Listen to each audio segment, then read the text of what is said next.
A ligação do Instituto Histórico e Geográfico do Rio Grande do Norte com a magistratura vem da própria gênese do Instituto. Ele foi criado para dar suporte a uma grande questão jurídica que envolvia os estados do Rio Grande do Norte e do Ceará, discutindo a fronteira, a chamada questão de Grossos, próxima àquela região de Mossoró. Como funcionava isso? O Ceará tinha uma tradição empresarial de produção de charque, carne de charque. E as oficinas de charqueada, sediadas na região da Foz do Jaguaribe, próximo a Aracati, se ressentiam de um dos seus insumos, que era o sal. E o sal era produzido em larga escala na ribeira do rio Mossoró. Então, a província do Ceará se entendia como, entre aspas, dona daquela região para poder receber essa matéria-prima para as suas charqueadas. Mas, veja-se, estamos falando ali da região fronteira a Mossoró. Isso desencadeou uma série de divergências entre as duas províncias, mas o Ceará ganhou, o Ceará teve vantagem, porque junto à coroa ela tinha melhores representantes e conseguiu uma carta régia que a colocava, a província do Ceará, que a colocava como dona daquela região. Mas isso nunca foi bem aceito pelos potiguares, que resolveram lutar para restabelecer historicamente e territorialmente aquela faixa de Grossos, que corresponde ao atual município de Grossos, para o Ceará. Então, com muitas delongas, foi estabelecido uma espécie de armistício já no período republicano, uma espécie de armistício entre as duas unidades federativas, desde que isso fosse decidido por uma comissão arbitral. E essa comissão arbitral, integrada por pessoas indicadas pelo Rio Grande do Norte e pelo Ceará, teve que se valer de documentos históricos. E o Estado do Ceará, como tinha um Instituto Histórico e Geográfico, tinha um acervo fabuloso que dava suporte aos seus defensores nessa causa. O Rio Grande do Norte se ressentia disso. Não tinha aqui uma instituição que desse esse respaldo da história e da geografia aos argumentos jurídicos. Então, o governador do Rio Grande do Norte, então, Alberto Maranhão, ele resolveu suprir essa lacuna que existia no nosso estado, onde não havia uma instituição que tivesse credibilidade e juntasse a documentação da história do Rio Grande do Norte, e comissionou o magistrado Vicente de Lemos para ir ao Recife e conseguir documentação histórica e geográfica no Instituto Arqueológico, Histórico e Geográfico Pernambucano e na Secretaria-Geral do Governo de Pernambuco, trazendo os documentos que pudessem dar suporte ao Rio Grande do Norte nessa disputa jurídica. E isso foi muito importante porque acendeu no desembargador Vicente Lemos a ideia de criar aqui no Rio Grande do Norte um órgão, um instituto, uma instituição semelhante ao que já existia em nível de Brasil, que era o Instituto Histórico e Geográfico Brasileiro, e que em vários estados também tinha esse tipo de instituição, inclusive o Ceará.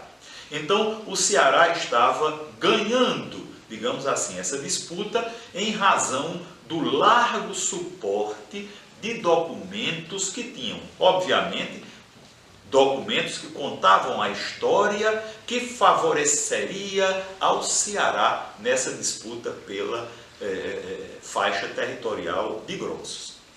Então, voltando de Recife com esse material, o Vicente Lemos estava vivamente inflamado para juntar intelectuais, pesquisadores, historiadores e políticos e gestores aqui do Rio Grande do Norte em torno de uma instituição, e pensou-se exatamente no formato do Instituto Histórico e Geográfico do Rio Grande do Norte. Então, a primeira grande ligação que nós encontramos do Instituto Histórico e Geográfico do Rio Grande do Norte com a magistratura é isso, é que ele serviu de base para um processo judicial. Então, a motivação era específica, era da ligação da geografia e da história com o direito no corpo de um processo. Daí essa ligação com a magistratura. Não, por acaso, levado por um magistrado, Vicente Lemos, o magistrado. E quando foi se formalizar, em 1902, a criação do Instituto Histórico e Geográfico do Rio Grande do Norte, uma boa parte dos seus componentes, dos seus pais fundadores, eram pessoas com bacharelado em Direito e uma boa parte vindo da magistratura. Então, só a título de lembrança, Francisco de Sales Meriçá, que foi juiz federal, Teotônio Freire, que foi juiz federal também, Manuel Dantas, que foi juiz federal, Olímpio Manuel dos Santos, que foi o primeiro presidente do Instituto Histórico e era desembargador do que hoje é o Tribunal de Justiça, era desembargador e foi o primeiro presidente aqui do Instituto Histórico e foi posteriormente juiz federal também, Moreira Dias, desembargador, Ferreira Chaves, desembargador, Luiz Manuel Fernandes, sobrinho, desembargador, e Vicente Lemos, já tão falado aqui, desembargador também. Então, nesse grupo, onde você tinha o coronel Pedro Soares, onde você tinha Manuel Teixeira, que era um fazendeiro ilustrado e uma pessoa culta, aqui o da Fazenda Arvoredo, chamado Neto do Arvoredo, além, obviamente, do pessoal do clã Albuquerque Maranhão, e aí estamos falando de Tavares de Lira, estamos falando de Alberto Maranhão, de Pedro Velho, e esse grupo de pessoas que se une para criar o Instituto Histórico e Geográfico do Rio Grande do Norte, tem formação jurídica e boa parte integrante da magistratura. Tem outra coisa interessante também, diz respeito à casa, de como o Instituto Histórico se liga à magistratura através do lugar de funcionamento. Então, o prédio onde hoje funciona o Instituto Histórico, de onde estamos falando, aqui na Rua da Conceição, ele foi construído para sediar o Instituto Histórico, mas ele foi cedido para abrigar o Tribunal de Justiça e ficou por mais de 30 anos nessa situação. Então, o Instituto Histórico e Geográfico do Rio Grande do Norte deu a casa à magistratura. E esteve funcionando em alguns prédios aqui da capital do Rio Grande do Norte, mas passou muito tempo no prédio da Justiça Federal. Então, na antiga Rua dos Tocos, depois Rua 13 de Maio e atualmente Rua Princesa Isabel, funcionou a primeira sede da Justiça Federal no Rio Grande do Norte, em conjunto com o Instituto Histórico e Geográfico do Rio Grande do Norte. Anos depois, em 1938, é que o Instituto Histórico volta a ocupar a sua casa, aí já no governo de Rafael Fernandes Gurjão, e aqui está de 1938 até agora.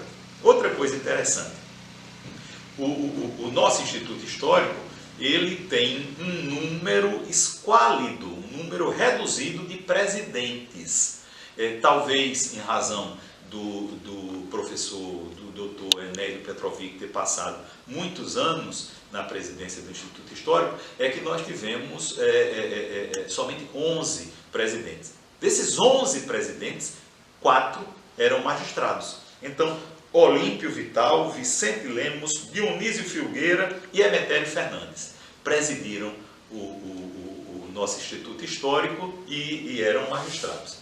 A presença da magistratura nos quadros sociais do Instituto Histórico é uma constante.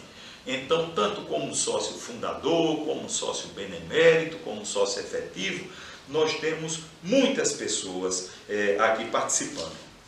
Certo dia eu estava lendo a obra de João Medeiros Filho, que foi também membro desse instituto, a contribuição para a história intelectual do Rio Grande do Norte, e saí fazendo umas anotações, assim, a voo de pássaro, de magistrados que participaram efetivamente da vida do Instituto. Além dos já citados, Antônio Soares de Araújo, Emetério Fernandes, já falado, Sebastião Fernandes de Oliveira, que foi desembargador, João Vicente da Costa, Edgar Barbosa, mais para cá, Manuel Onofre. Então, nós temos José Rocha, José Vasconcelos Rocha, José Gomes da Costa, Perpétua Vanderlei, Hélio Fernandes e a minha modesta figura, que aqui está falando. Então, nós temos um entrelaçamento da magistratura com a história do Instituto Histórico, que é muito benfazeja para ambos os lados. O direito e a aplicação do direito tem que se valer do conhecimento histórico, geográfico, para ter melhor base para decisões. Então, desde a motivação da criação do Instituto Histórico até os dias atuais, essa ligação é muito presente.